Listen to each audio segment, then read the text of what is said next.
don't you let me in, oh baby.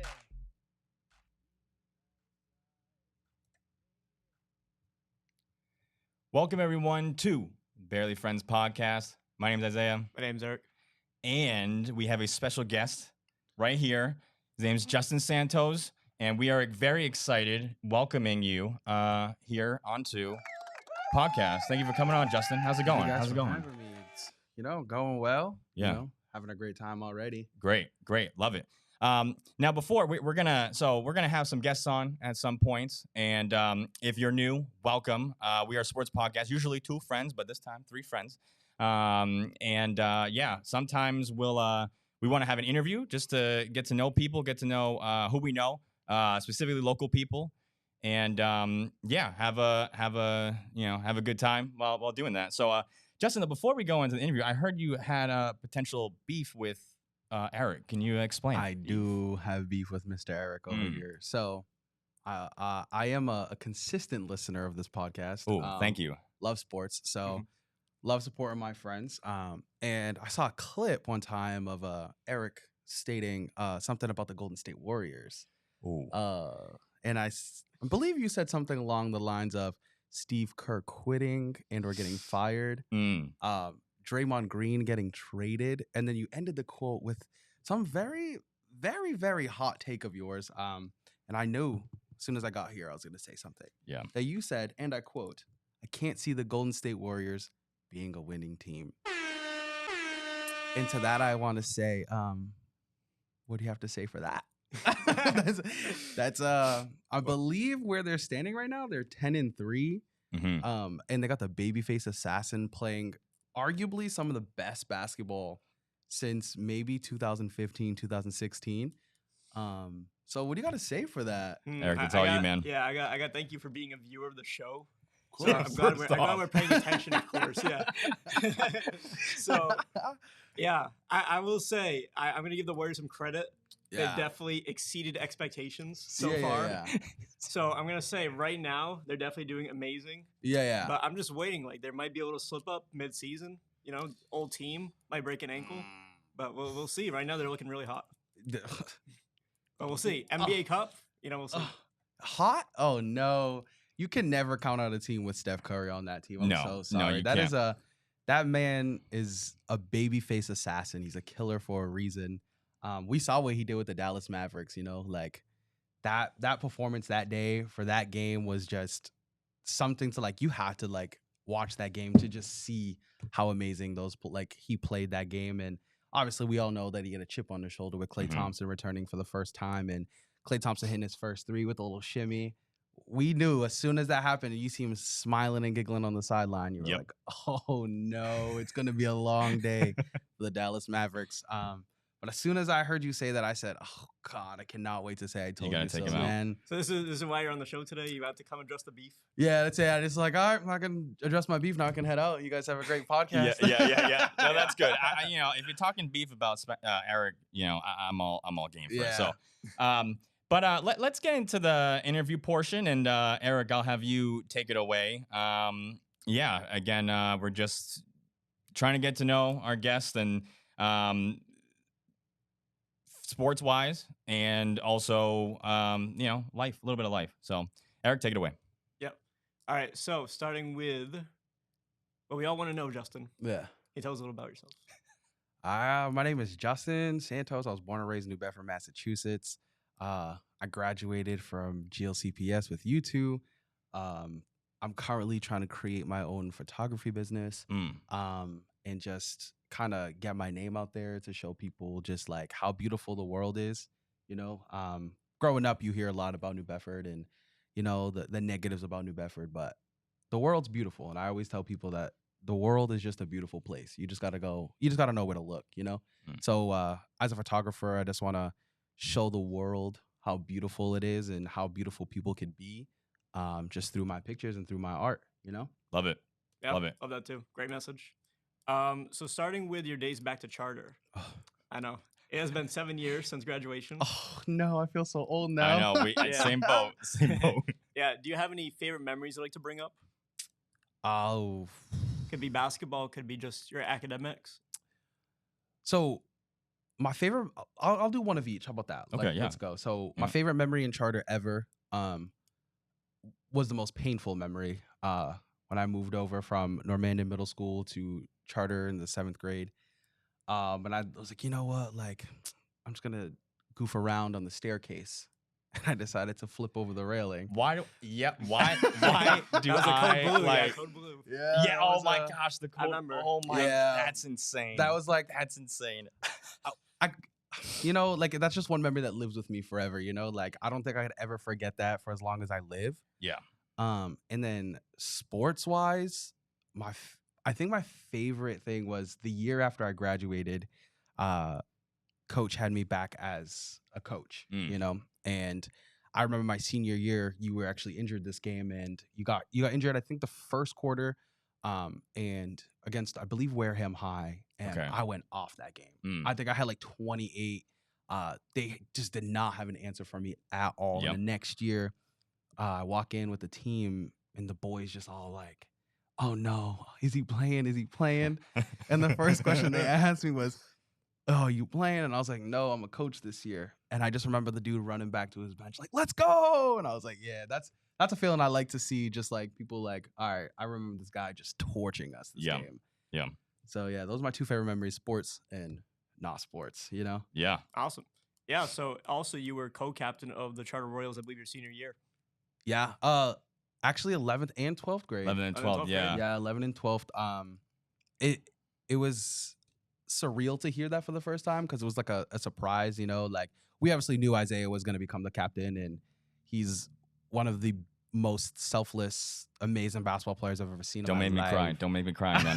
No, I can't be on YouTube crying. I played with him. Right now. Yeah. You know what? Sure. I played a lot of basketball with point guards, and like Isaiah's like vision on the court was just stunning. So we just knew he was going to be the captain, and then when they were like, we're going to make co-captain to me, I was like, oh, this is sick. I love basketball my entire life, and so just getting that chance to just be the co-captain was just amazing for those 2 years.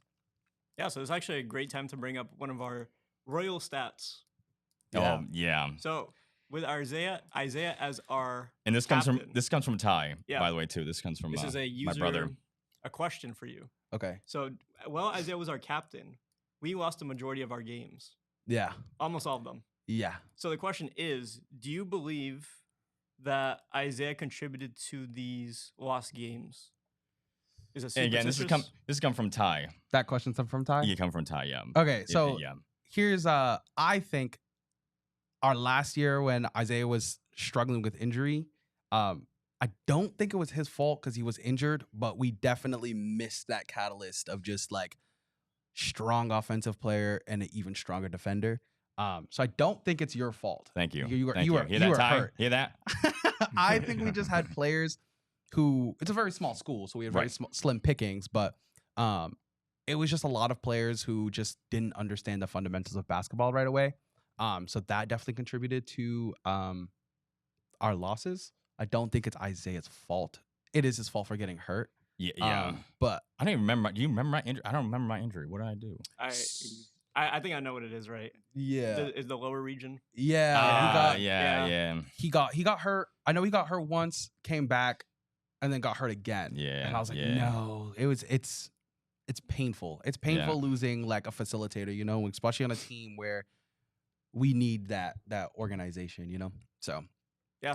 Thank you. I appreciate it. Do you want to name call anyone like for who may have lacked fundamentals or?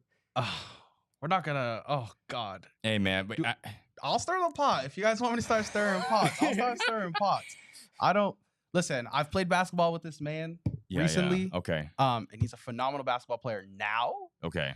But Adilson DeBrito. Oh my gosh. God, sir. Adilson. He was a one-man wrecking crew. Oh my gosh. With his co-partner Lamar. Those two men.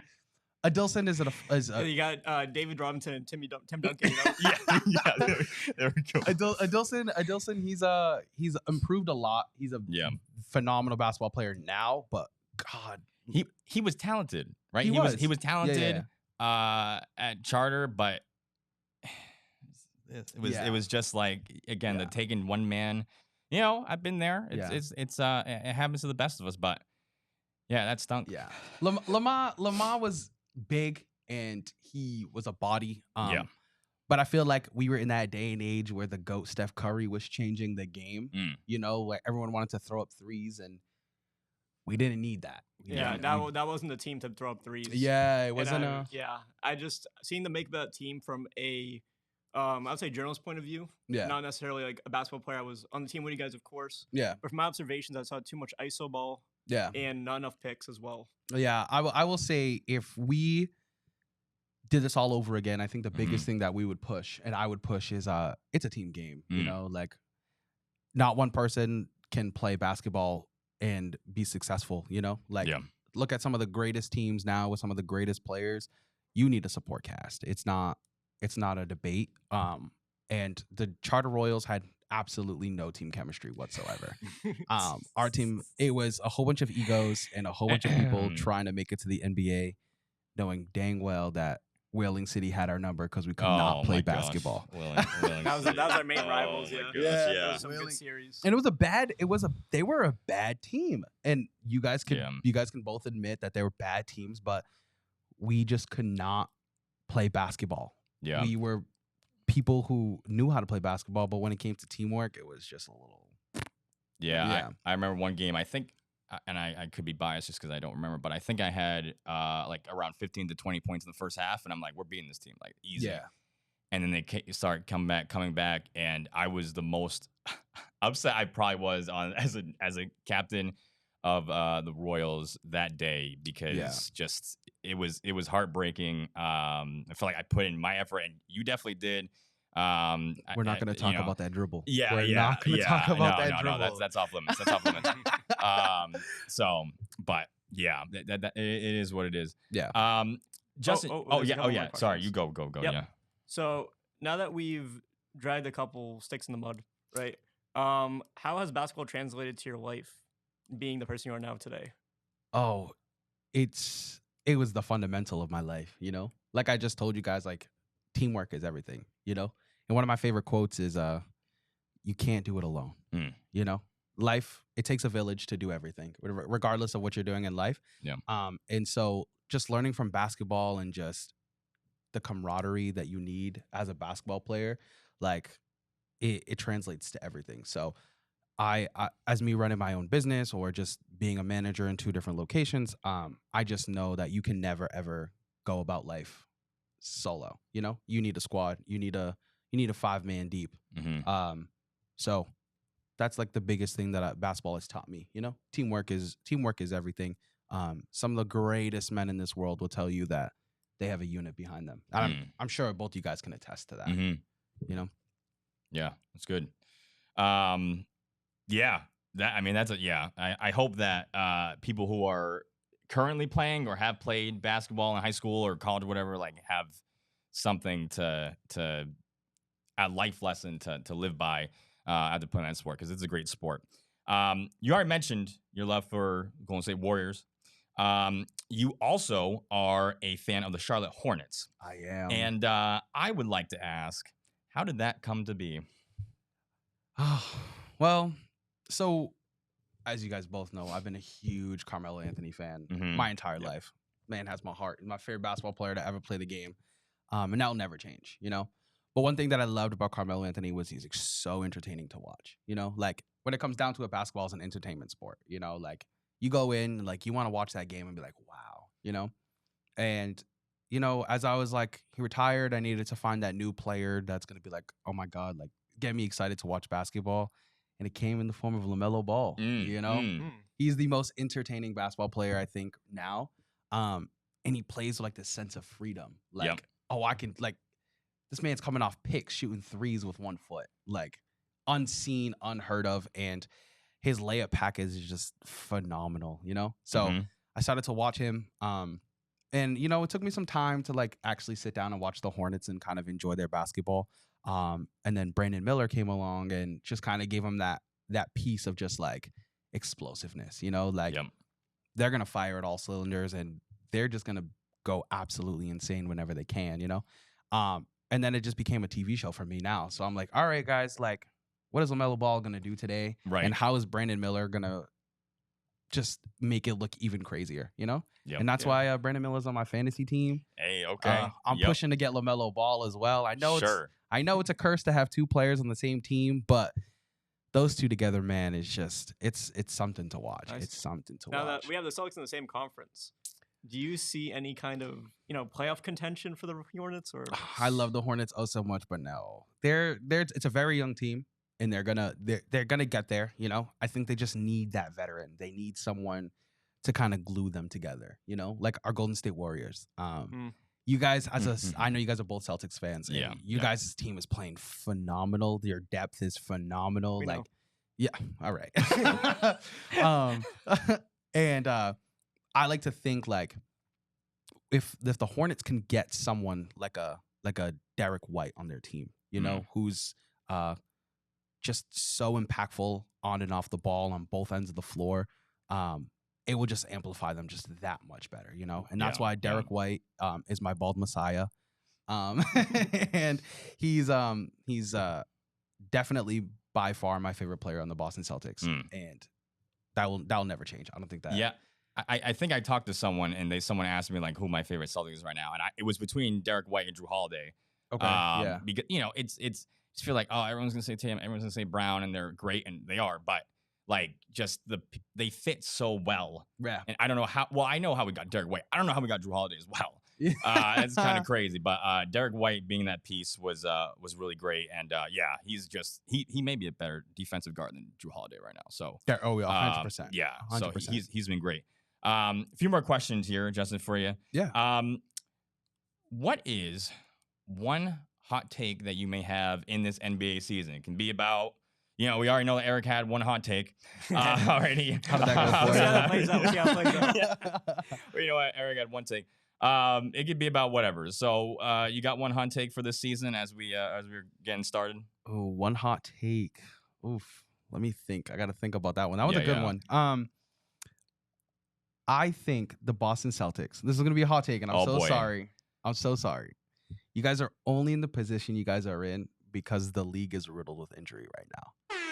You know, I think that if the league was healthy and they were actually playing teams that were actually to their full potential, you guys would probably be like 4th or 5th seed. Okay.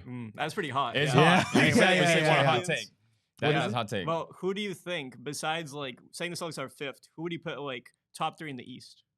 Top 3 in the first of all, we have to mention the Cleveland Cavaliers. I know like they're playing some type of brand of basketball, but the one team that comes to mind that's like riddled with injury and just foolishness is the 76ers.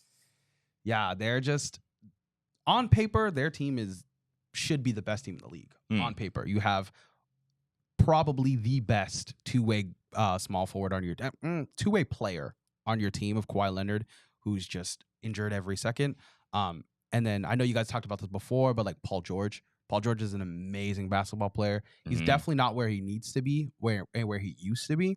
But I felt like if them three kind of Joel Embiid, Paul George, and Kawhi Leonard got together and just like stood healthy and had that camaraderie that they needed, they would definitely be above the Boston Celtics. And then you guys have that they have that amazing catalyst of Tyrese Maxey at their point. Yep. Who's also someone so entertaining to watch at such a young age as well, and to take over take the league over storm last year. Sorry, I definitely think that they would be on the top of the leaderboard right now. Yeah, and I didn't know Kawhi Leonard is on the 76ers. No, he's on the Clippers. Oh, is he on the Clippers? Yeah. That's what but the Clippers are very injury prone as well. Yeah. Okay, you meant all right. Yes. Paul George, he went to the Sixers this summer. Yes. I know. It. Also, I think Paul George is ring chasing right now, but he's just making. He picked a bad team. Yeah. He picked a really bad team. As much as I don't like the Warriors, he would have had a good fit on the Warriors, I think. Do you agree? I disagree with that. Okay. I disagree with that. Okay. I think the Golden State Warriors needed to rebuild. That's the time that they needed. You know, you have two veterans in Steph Curry and Draymond Green who are just absolutely phenomenal at what they do. Yep. We obviously know Draymond Green is not an offensive player at all. Yeah. He's definitely defensive and just that anchor in the voice that the Golden State Warriors needed. And then, we have rely on Curry and now Kuminga and all this good stuff. I personally feel like the Golden State Warriors should push for a Jimmy Butler. I know his time for Miami is coming up, and you can tell he's not playing with the same fire he was about 2 years ago. And I think they need a Jimmy Butler, another an extra Toughness. person. And yes, that grit, that straight grit, that he's like that perfect mold between Steph Curry and Draymond Green. You know? I was gonna say Draymond Green is a lot of grit. I think you have right there one person. So, but more is better. All right, I got one more question for you, Justin, and this isn't a sports question, but I know you said you're starting your photography business, your own thing. How can people know about your photography business and on social media or anything like that? How can we help? So you can find me on all social media. I'm on Facebook, I'm on Instagram. I usually have my phone number on my pages. So on Facebook it's Justin and My Lens Photography.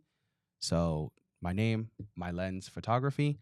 And then on Instagram it's Justin My Lens. I have my work on there as well, with all of my booking information as well. So you guys can find me on there, see my work. I have a few personal projects that I'm going to be working on soon, that I'll be posting within the few months. And then I have a massive Christmas photo shoot. That I'll be renting out a studio. Okay. And I'll just be booking a whole bunch of family Christmas photo shoots if anyone's interested. Love it. Well, Justin, thank you so much for coming on. We really appreciate you being on the podcast. We're going to be right back with with our regular program. Stay tuned. Don't go. Benny friends here. Benny friends going to technical difficulties. We're good. All right.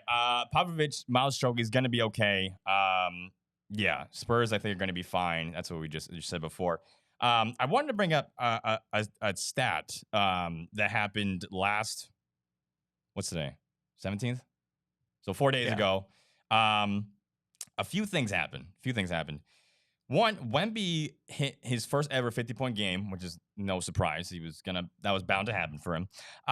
Second, Giannis got his 59-point game. He had 59 points on this day. Also, LeBron was the oldest to hit 3 straight triple-doubles.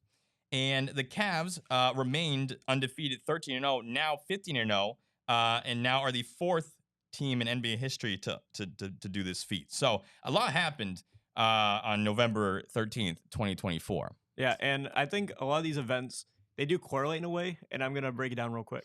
Yeah. So starting with Wemby, his 50-point game, we had doubts of whether Wemby was going to be an actual top 50 player in this league. And I think he's proved himself to be at least a top 25 player in the league. That's what I see him as. Giannis, his Bucks right now are fighting to get into playoff contention. I know it's very early in the season. We see the Sixers starting to slip already down to the bottom, but the Bucks have a chance to really turn it around this season. And if it's going to happen, I think Giannis got to carry a little bit. So I see that happening. And starting with LeBron James and the Cavaliers, LeBron's still doing pretty productive things at 40-something years old, and the Cavaliers on that undefeated streak.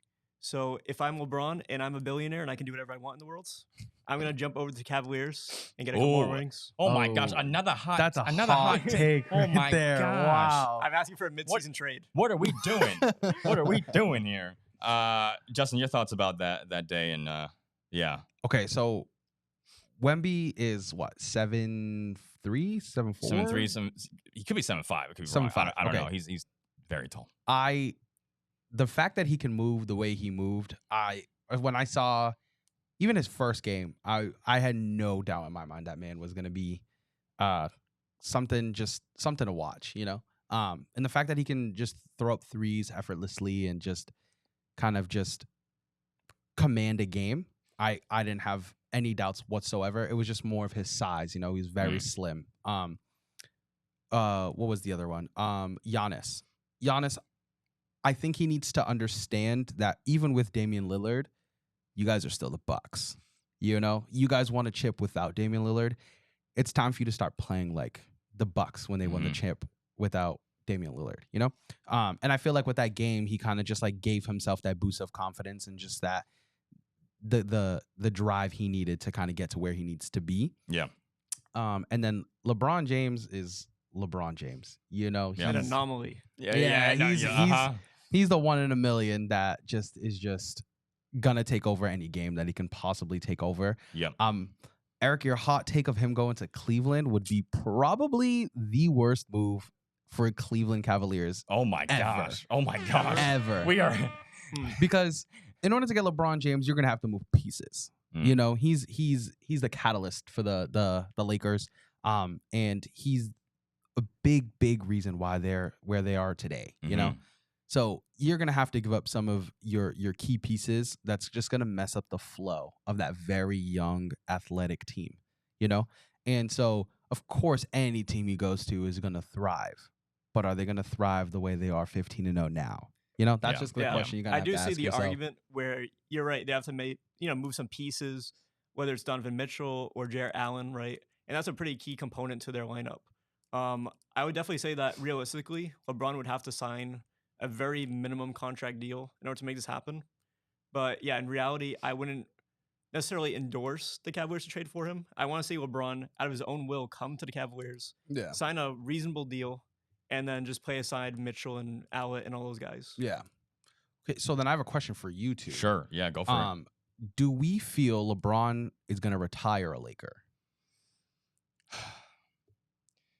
His son's there, right? Yeah. Bronny's there. Yes. I don't.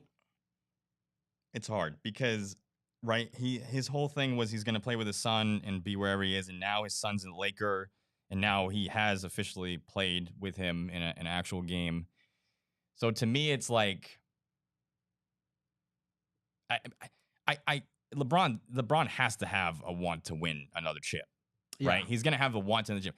It can't be. I don't think it's with LA, right? I don't think it's with the Lakers, so unless they make more moves, because it's not with this roster right now. Even though I think they're above 500. Yeah, I could be wrong. They're above 500, but I still don't think like the Warriors team right now, Thunder, like I don't think they're gonna get past them. So I think he's gonna have to move. The question is he going to with Bronny and his whole family now? That I don't know. I've already given some suggestions to LeBron, not personally, but directly. Yeah.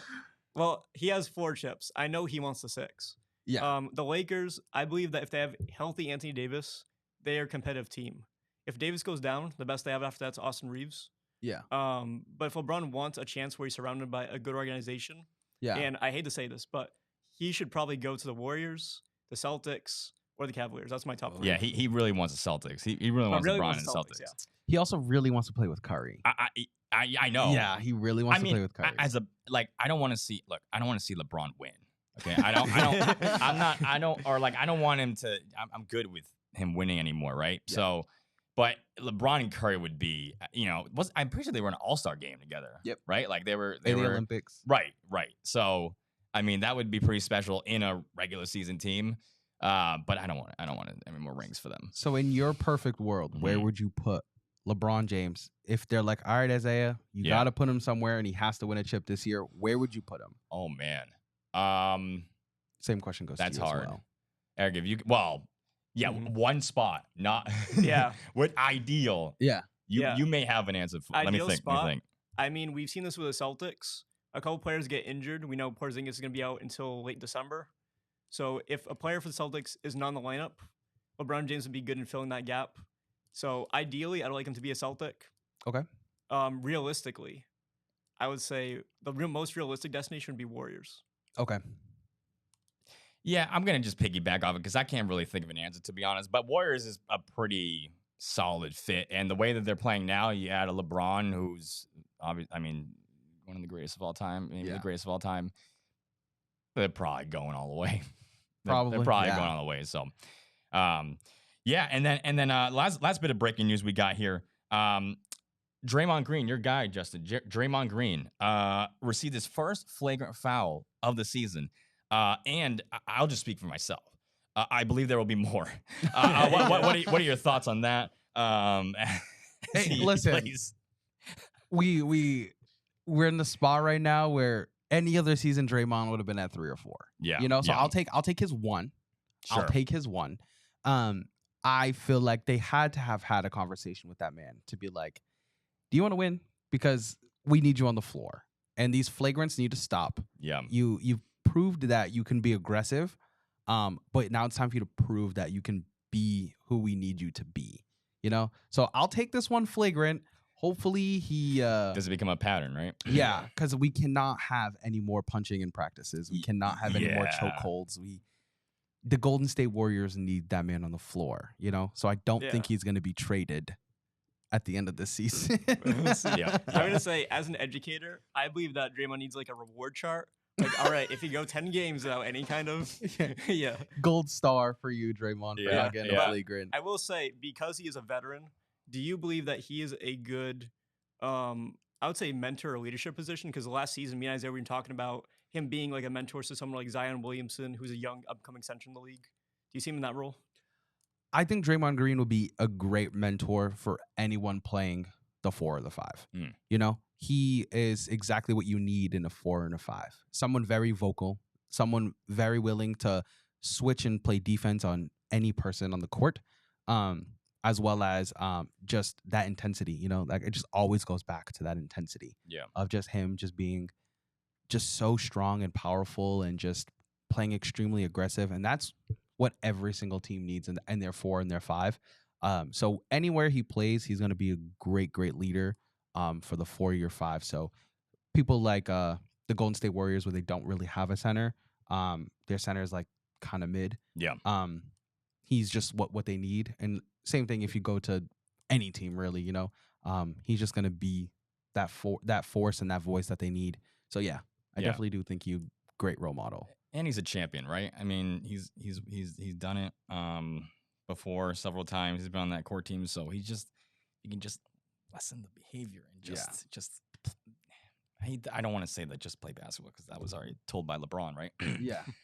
But just come on, like you can handle the emotion, you can have self-control. I think LeBron's also a good friend with Draymond Green as well. I didn't bring that up, but I know he's close to Curry, he's close to Draymond Green, so it's really some of the pieces here. Right. All right, good. Let's transition here into our NBA, just our main NBA segment.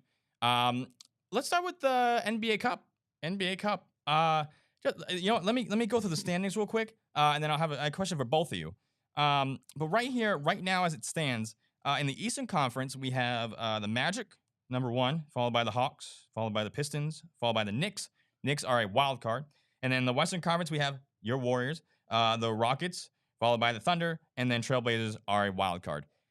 How do you feel about the NBA Cup in general? The format, what it does to the regular season? How do you both feel about? Because I have some takes, but I want to hear you first. You want to go first, or do you want me to go first? Oh, I'm feeling I have an unpopular opinion. Okay. All right. So I actually really love the idea of the NBA Cup. Okay. I think that the way it works is we have an 82 game schedule, and we see different momentum changes throughout the year.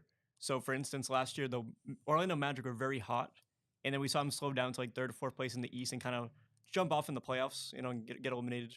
But I think it's a great way to reward teams that are really strong at the beginning of the season, who start to feel that fatigue and get injuries and whatever else happens to them for that later half. Yeah. Sure. And also they get their own like ceremony. They get that recognition. Maybe hang a banner. I know the Lakers did that. The ironic part is I don't think a team that like the Celtics or like the Warriors will end up winning this cup. I think it's going to be a team like the Pistons or the Lakers or someone who really you don't see as a top position in the league. So I think it's a great way to recognize mid-level teams. Yeah. If that was a hot take, then I'm co-signing that, because I think that cup is an amazing idea. Okay. I think it's definitely a lot more of a workload, but even with the few games we've seen this season, they're some of the most entertaining games we've seen this season. Yeah. So I think it's a phenomenal idea for everyone who was like, it's a bad idea. Like, I don't know what to tell you, man. Sure. I think like what you said, it's just a great confidence boost for those mid-level teams. Yeah.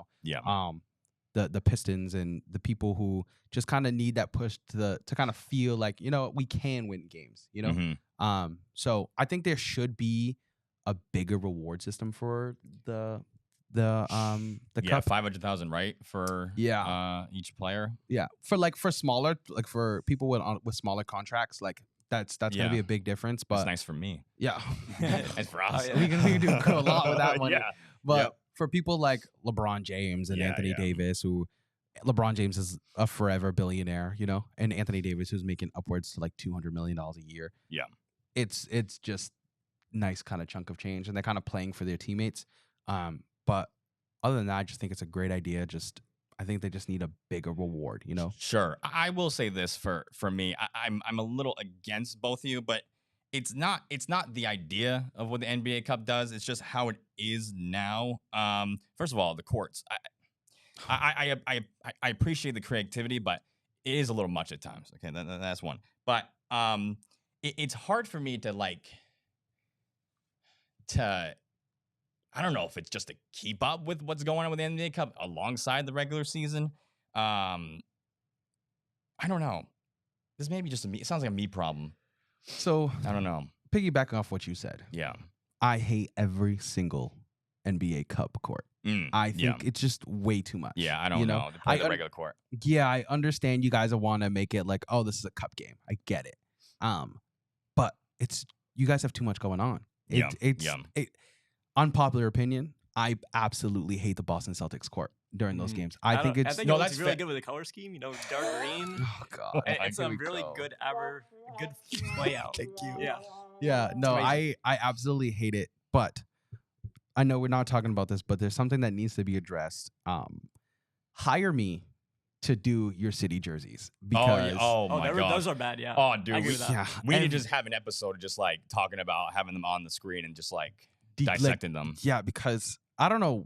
Some teams are just recycling the ones from last year that were bad, and they're like, let me change the colorway. There are some teams that just completely dropped the ball on just a city jersey. And like, when you think of the concept of a city jersey, it's to get these people excited to come see your team.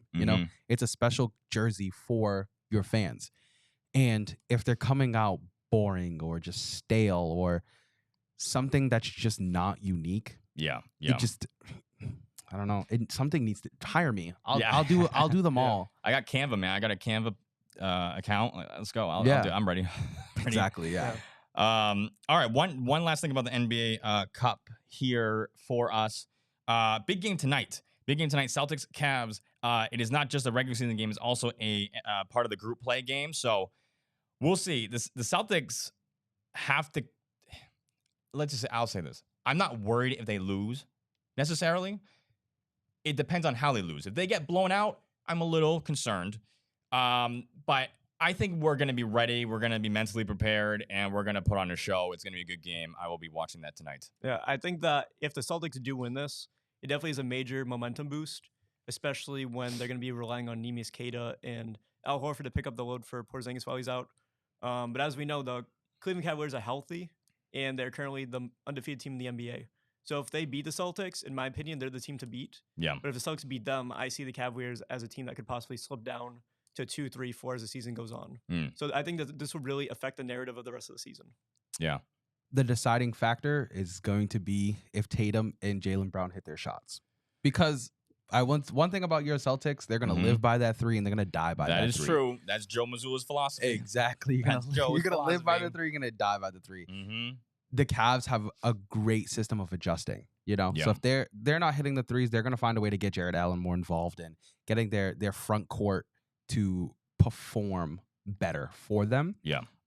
So if your Celtics are balling out the way that we know they can, I think it's going to be a great win for the Celtics. But if they start to do what they usually do and just get real lackluster with the 3 and just start chucking them and living by the eventually we'll hit one, it's going to be a really long game for them. I know.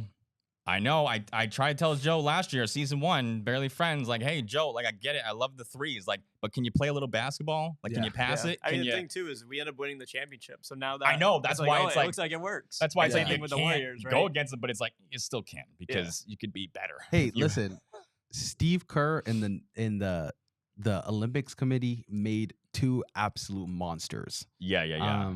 And that's like one thing that you guys got to like. You're telling Jaylen Brown that he's not good enough to be on the Olympics team, but Derek White is. Kind of lit a fire under him. And then Jason Tatum just coming off of a chip.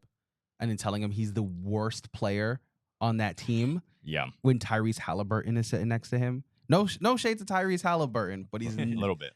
Yeah, he's no Jason Tatum. Yeah. There's no like Jason Tatum's amazing. Yeah. So them two have something to prove. And if they want to prove themselves, they have to play the best brand of basketball they can today. Yeah. That's just kind of like my point of view on that. So you're not endorsing Steve Kerr's decision to bench Tatum.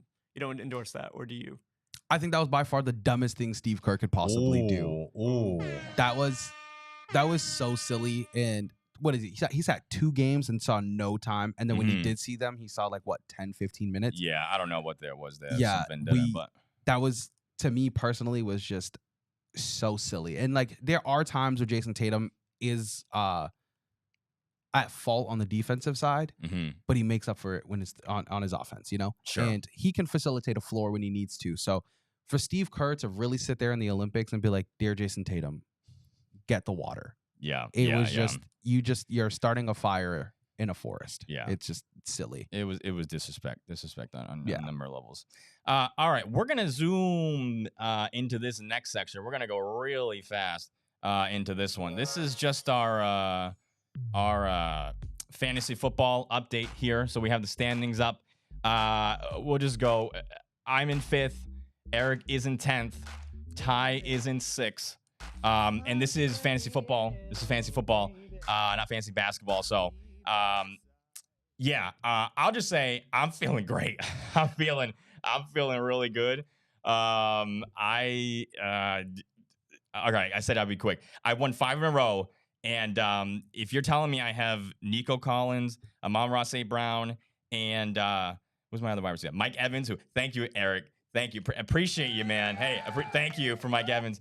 Then I have Devon Achane, Joe Mixon, and Tyrone Tracy, and it's just good. It's good. It's treasure like Bruno Mars right now. So yeah. I know that right now is not the ideal position, but we do have, I believe, 3 weeks left of regular season. We do. It's getting to the So now it's just all about a coaching perspective. Like, what can I do for my players? Yeah. And I'm gonna pick up some people, drop some people.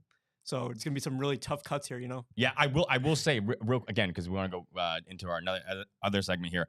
But this week and then week 14, both those weeks have 6 teams each on bye. So that is tough. I watched it like a fantasy podcast this morning.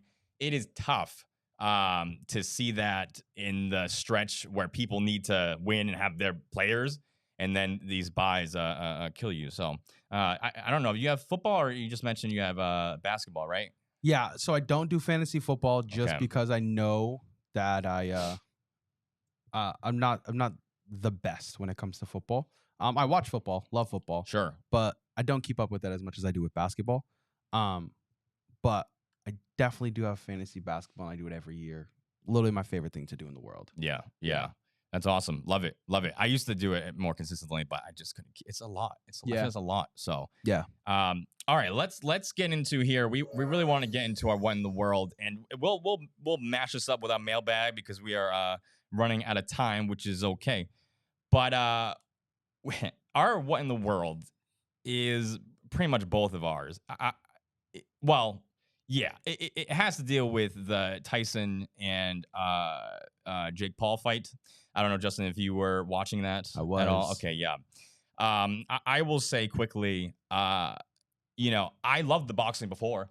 That was true boxing. That was really good. Like, I probably one of the best boxing matches I've ever seen was the women's fight.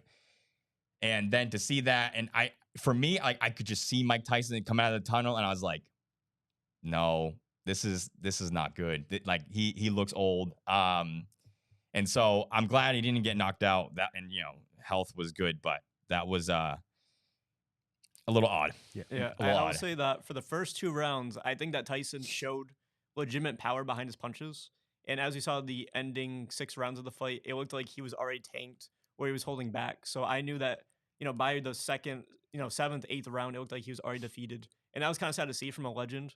But just for that aspect of, we knew after those first 2 rounds, he was already done. Like, It's kind of see that reality play out. Yeah. And also the Netflix outages were really annoying. Oh my gosh. And the only time it really came back for me was, I hope this is okay to say on camera, but the only time that it reconnected for me was when I saw Tyson's bum, essentially, which was very off-putting. But, But that was a fight. Yeah. So I have two takes on that. Sure. Take one is it definitely shows Jake Paul's heart. You know, that fight definitely allowed us to see who Jake Paul really is without him kind of having to say anything. You know, like we obviously know that he has this persona that he's a bad guy. Mm-hmm. But my personal opinion, he's holding back. He was holding back the last 5-6 rounds. Like he could have KO'd him. Yeah, he could have easily knocked him out. I think he just like was like, oh man, like I'm in a bad spot right now. Yeah. Look how much money I already made. I don't have to do anything. I don't think it was. I don't think it was. It wasn't. Yeah. I don't think it was the money. I think it was him just kind of realizing like, oh no, like this man should not be in the ring with me. And so he kind of just like, you know, like when you're boxing a little kid, you know, kind of give him a little jab here and there. And so there was that. Yeah. But then also, I just think that Mike Tyson pushed himself so much. You know, he wanted to prove to himself that he could be there, but his body just was not okay with it. And I'm also part of that very small percentage where my Netflix was running perfectly fine the entire time. Yeah. So I was like, let's go. I definitely do believe the two women who fought before them should have been more praise, even though she got robbed of her victory. Oh, she did. Yeah. She did. Yeah. I mean, she threw more punches. She had a higher accuracy. 700. And the other girl got a disqualified point out for her. So, I mean, with those three I don't factors, have enough time for my frustration to be on this podcast. I do not have the time. I do not have the time. Yeah. Oh my gosh. But Eric, there is also going to be another sporting event on Netflix, correct? In December. Yeah. So Netflix is making a big push to get these live events. We saw the Tom Brady comedy special. We saw the Tyson fight recently, and now for Christmas Day they're gonna have the NFL games, and they're gonna get the Texans versus the Ravens primetime. That's a game. And at the halftime show they're gonna be having Beyonce perform. Okay. So that to me that's pretty big. And my question is, do you guys believe that Beyonce performing for Christmas is bigger than Lamar's a Super Bowl? Yes. Oh. Yes. Ooh, Here's why. Okay. Here's why. All right. Yep. Here's why. Kendrick Lamar is coming off one of the biggest years ever with his beef with Drake. Yep. That's fine. But they don't want him in the Super Bowl halftime show. They wanted Lil Wayne there. And because of the backlash that everyone's getting because of it, then I don't see them wanting to push it. Like, I feel like people are going to want to chime into Beyonce because obviously, you know, Beyonce has that hype of being Queen Bee. Yeah. But Kendrick Lamar is not doing the Super Bowl with good taste. It's obviously it's not his fault. Sure. People are like, put Lil Wayne where he's been and wanting to in his hometown forever. Yeah. You know? Yeah. So that's why I feel. Yeah. So I want to answer this question right here that he has. Is this bigger than the Super Bowl from an entertainment perspective? No. I don't believe so. And here's why. Look, if we're just talking about like the shows, like if it's Beyonce or versus Kendrick, sure, okay, then it maybe Beyonce, fine. I still maybe could be arguable, like either way, maybe. But as a holistically, like Super Bowls just has the attention and it's the biggest sporting event, one of the biggest sporting events. Period. Oh yeah, no, I'm just saying for the music. Right. Okay, if you're just saying music, then sure, Beyonce, sure. I'm on that. But I thought it was like the whole thing. No, that's why. I mean, honestly, guys, I'm more of a Drake fan. Okay. Yeah. Well, swiftly moving on to that comment. Is it a good time to mention that I am a Baltimore Ravens fan? Oh, it is good. Yeah. I love some Lamar Jackson. So Lamar, okay. Yeah. Lamar Jackson is my favorite quarterback in the last, I don't know what, 4 or 5 years now. Yeah. It's pretty good, Yeah. And I did not like the slander of him not getting the hype that he needed, you know? Okay. Yeah. I know. Look, I mean, I love them. Lamar is a phenomenal talent. Right now, it's the defense. Oh, 100%. I mean, it's not even close, right? Yeah. It's not even close. The defense is you guys lost to the Bengals this last time, right? Like, and they got a great offense, but like you scored 34 as well, right? Yeah, like it's not yeah. like their defense was holding you guys back. So And he's got Derrick Henry too. and So he's got a weapon to go to, you know? Yeah. did you see the play where they didn't put him in the last play to get the 2? See, Yeah. and it's rare because the Ravens have been known for their defense for so long. They used to be easily one of the best defensive teams ever. So to see them like decline because of their defense, it's like it's gut wrenching. Yeah, it's gut-wrenching. I know. But y'all are gonna be good. The Patriots, on the other hand, that's another story. But we think we have a future in Drake May, so that's positive. Right? Yeah. That's positive. I don't stuff. want to say he's not the next Tom Brady, but No, he'll no, definitely be something special. He was Hopefully. special. He was special. All right. Well, that's gonna conclude our episode of the Barely Friends podcast. And my name's Isaiah. My name's Eric. My name is Justin. Thank you, Justin, for joining us. We appreciate it. Have a great one, guys. We'll see you soon. Bye.